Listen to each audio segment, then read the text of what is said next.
据多家中国官方媒体报道，43岁台湾歌手 Tank 吕建中自幼罹患家族性心脏病。2024年3月末，吕建中首次来到浙大二院。经过全面的检查，吕建中被诊断出肥厚型心肌病、肝硬化失代偿期、心力衰竭等多重严重疾病。2024年11月，在杭州接受器官捐赠，花费12小时进行心肝同期联合移植手术，把他从死亡线上拉了回来。据人民网报道，2024年11月21日，一位因特重度颅脑损伤致脑死亡的大爱者无私地捐献了器官。浙大二院院长王伟林教授团队、心脏移植董爱强教授团队、麻醉手术严敏教授团队、重症监护室黄曼教授团队等多方通力协作下，进行了心肝同期联合移植手术。手术持续了12个小时之后，终获成功。之后经历了近5个月的休养，现在吕建中已经基本康复。他说：“我从未感受过原来心脏可以跳得这么有力。”然而，这引发了很多质疑。台湾知名网红486先生陈延场在 Facebook 发文质疑，为何这么快就能配对到器官？然后他还捐款，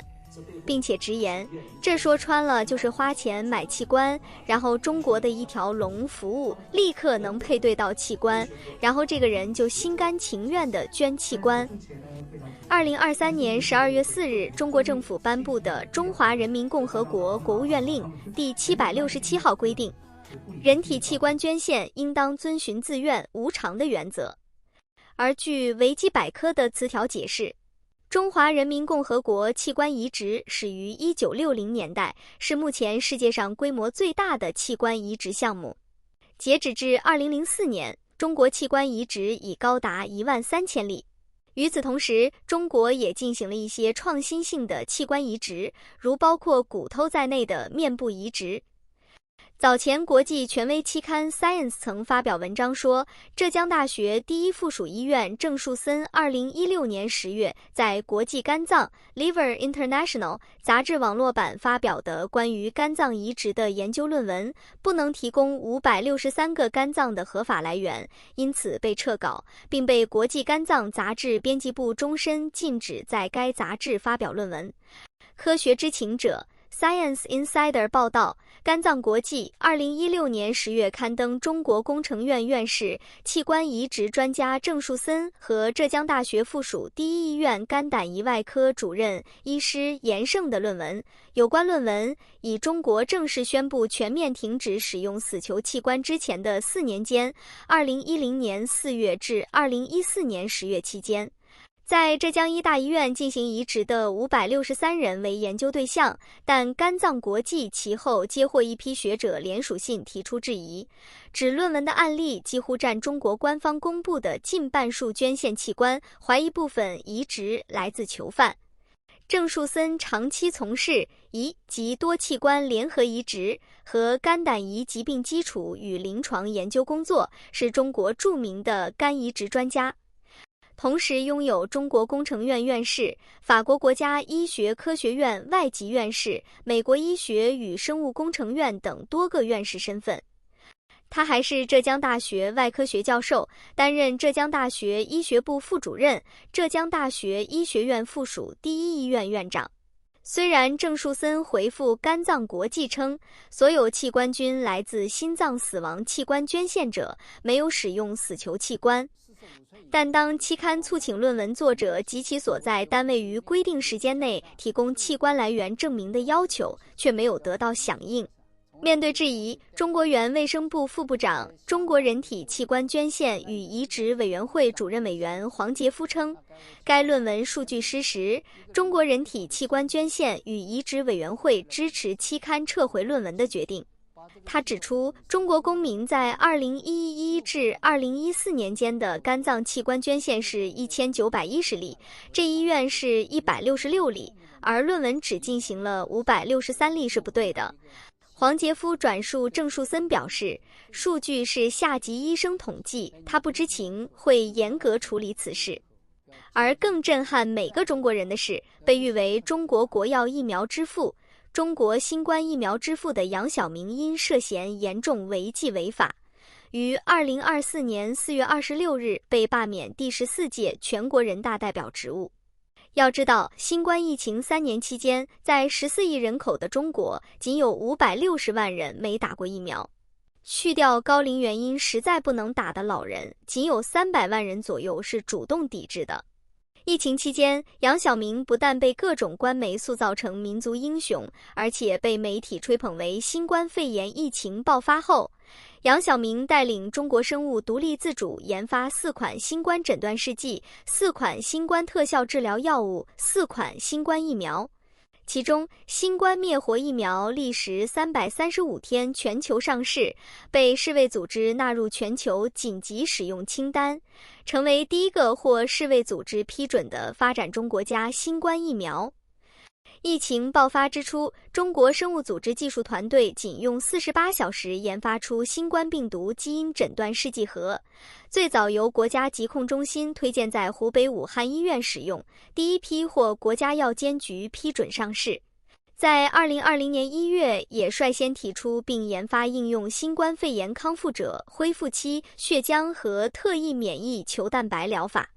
国药中国生物新冠灭活疫苗最早获批紧急使用，并开展3期临床研究。2020年12月30日获得国家药品监督管理局批准附条件上市。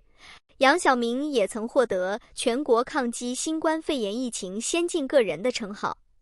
而4月26日，中国人大网消息则是这样报道：第14届全国人民代表大会代表、14届全国人大民族委员会委员、中国医药集团有限公司原总工程师、首席科学家杨晓明，因涉嫌严重违纪违法被罢免第14届全国人民代表大会代表职务。杨晓明被罢免人大资格和被抓的消息立刻引起各界关注。从官媒到自媒体的报道，无不和新冠疫苗的相关背景链接起来。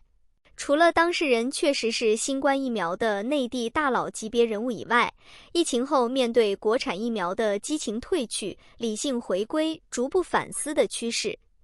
尤其近1年多来，这种情绪和后疫苗时代的讨论大量见诸于社交媒体。这些在公众间的早已弥漫的情绪，结合这则新闻，让各界有一种多维猜想，也让相关的新闻视频下面的评论区都已经炸锅。实际上，自从疫苗问世以来，对它的质疑从未停止。有业内人士指出，新冠肺炎疫苗研发速度太快，根本不符合医学常识。从以往全球经验来看，从研发到上市至少需要10年，他们仅用98天就研发出新冠灭活疫苗。据相关报道，杨晓明的努力获得了丰厚的回报，仅2021年，国药疫苗盈利预估上千亿元。具备基本医学常识的人都知道，全世界疫苗的研发到应用，人类本身都需要很长的时间。脑膜炎疫苗研发了68年，破伤风疫苗40年，丙型肝炎疫苗38年，天花疫苗26年，儿童麻痹症疫苗20年，乙型肝炎疫苗17年，甚至最短的流感疫苗也花了14年。具有讽刺意味的是，2022年4月17日，中国科兴生物年仅45岁的核心高管经理曹晓斌因病医治无效突发去世。而2023年10月27日，颇受争议的首席专家吴尊友因胰腺癌去世，享年60岁。在吴尊友死前1年，面对全球的开放进程，他还在强调每年都要打加强针。在2024年1月份，科兴疫苗宣布停产；2024年4月份，首席大佬杨晓明被抓。人们逐渐发现，近年来，但凡和3年疫情、新冠有关的人和事，不是英年早逝，就是锒铛入狱，企业也相继停产。而那些努力挣扎的普通民众，到头来却只落得一声叹息。虽然人类的进步离不开一个又一个医学奇迹，但我们更希望这些奇迹背后是制度的透明，是对生命真正的尊重。欢迎在评论区说出你的想法，我们下期再见。做核酸，免费做核酸，全民做核酸，